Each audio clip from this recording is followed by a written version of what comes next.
my lampshade repair hack. I'm a realtor and stager, and oftentimes my poor lampshades get really dinged up on transport. Here's what I do to repair the dents in the lampshade. I use a hairdryer. I put it on the highest heat setting.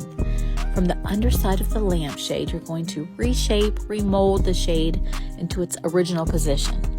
Once the dent has been removed and the lampshade has taken its original form, turn the hairdryer into the cool setting to set the shape in place.